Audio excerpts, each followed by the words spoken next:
হযরত আব্দুল্লাহ ইবনে আব্বাস রাদিয়াল্লাহু তাআলা বর্ণনা করেন, এক সাহাবী না জানে কবরের উপর তাবু রাখলেন,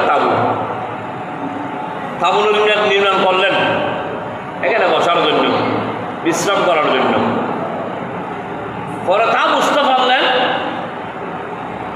সেটা কবর, এটা একটা কি কবর। বলেছেন কে? হযরত আব্দুল্লাহ ইবনে আব্বাস রাবি, উনি বলেছেন এক সাহাবী না জানে কবরের মধ্যে তাবু রেখেছেন, তাবু রাখার পর বুঝতে পারতেছে সেটা একটা কবর, এটা কবরবাসী আছে কারণ। তখন তারা অবলোকন করলেন কবরের ভিতরে থেকে কোরআন শরীফের আওয়াজ আসছে, তেলাওয়াতের আওয়াজ আসছে, সুবহানাল্লাহ, কোরআন তেলাওয়াতের আওয়াজ আসতেছে। তখন তারা শুনলেন পুরো তেলাওয়াত, তাবারাকাল্লাযী বিয়াদিহিল মুলকু ওয়া হুয়া আলা কুল্লি শাইইন কাদির আল্লাযী খালাকাল মাউতা ওয়াল হায়াতা লিয়াবলুয়াকুম আইয়ুকুম আহসানু আমালা ইলা আয়াত। শুনতে শুনতে শুনতে শুনতে সূরা মুলক পুরো তেলাওয়াত কবর থেকে শুনলেন। তেলাওয়াত শোনার পর তখন তারা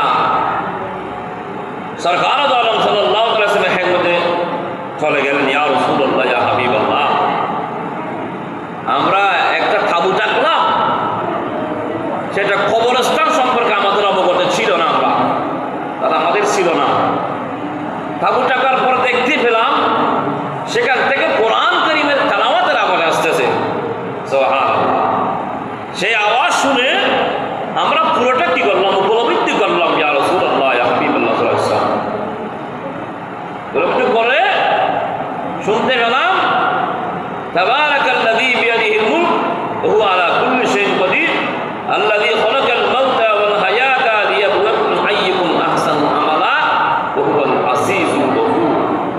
এই আয়াতে কারিমা থেকে শুরু থেকে আমরা শেষ পর্যন্ত আমরা শুনতে পেলাম।